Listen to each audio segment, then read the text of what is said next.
and welcome to another edition of Thursday Thoughts with Pastor Pat.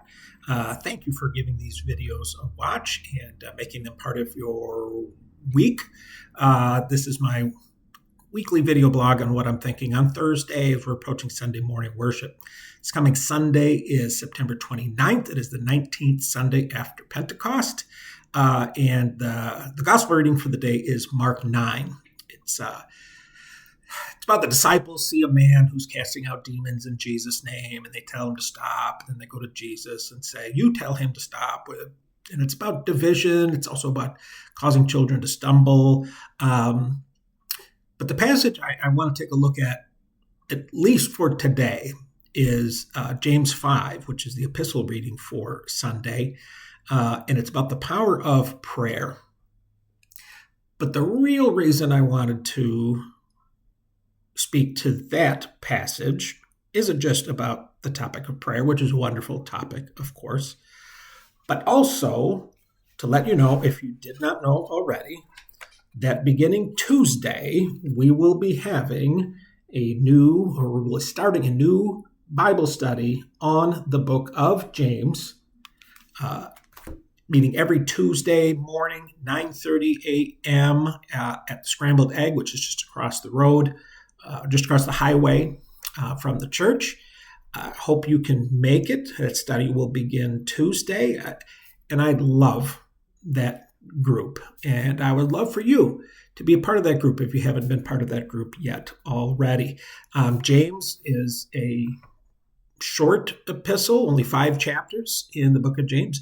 It's also a very practical book. I've done a Bible study, I think, at every church I've been at now on the book of James, because it's so applicable then and now. And people usually really enjoy diving into the book of James.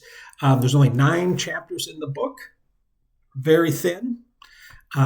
So it's kind of a perfect opportunity to come into the Bible study as we start a new book.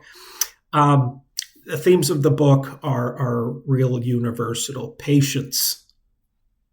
Who wouldn't love to hear more about patience and how to be patient? Community, living in community, being part of a community. The negative power of language, or how important it is to control how we speak.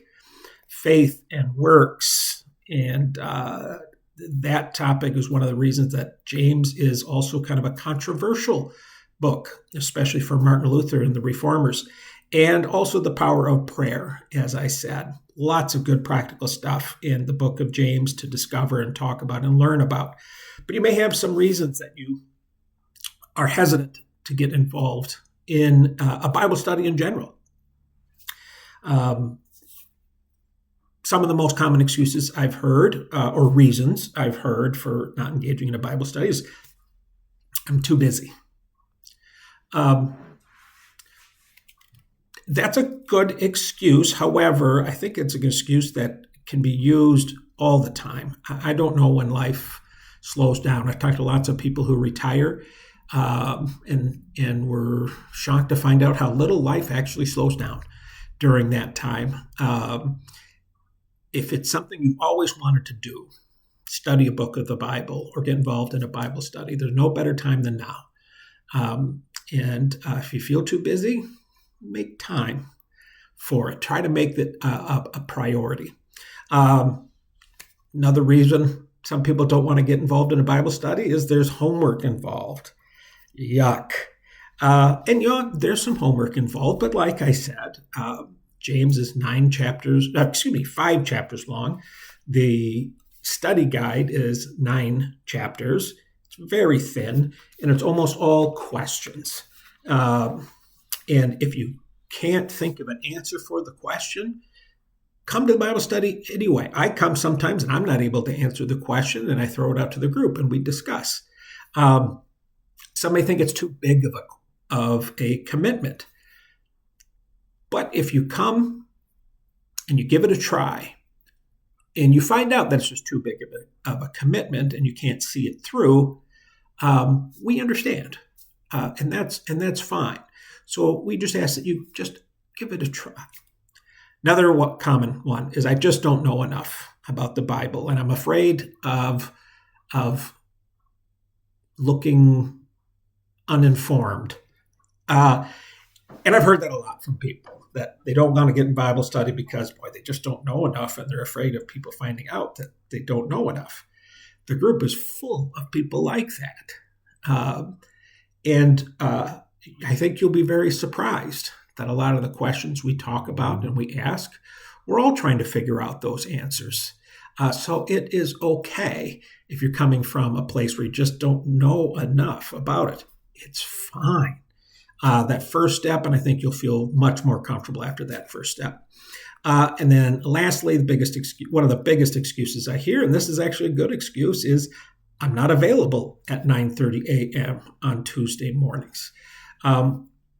Here's a couple things to deal with that. One, Sundays after worship, we do have an adult education class every Sunday. It's not a series, so you can kind of come and go based on your availability. So that's there as a possibility. It is looking at the Bible verse of the day for worship. So you can go to that if you would like. Or you can purchase the study guide with us, and you can do it with us, even though you're not there in person. You're still working through the guide, working through the book of James, and perhaps sometime another Bible study will come available. And you can do this on your own, and you may find out, hey, I can actually come in person, and I think I know a little bit now. So I hope you find a way to join us and partner with us on this new Bible study I'm very excited about. And comment below, what book would you love to study? It could be a book of the Bible. It could be a faith-based book in general, but just comment below. You can comment below what you would like to study. You can comment on a book perhaps that you studied before in the past and you loved it and you wouldn't mind doing it again. But thank you for commenting. Make sure you like it, share it, comment, help this video get seen by more and more people so they can find out more and more about St. John's UCC. And I hope to see you Sunday, 10 a.m. in person or right here on Facebook. Take care and God bless. Bye-bye.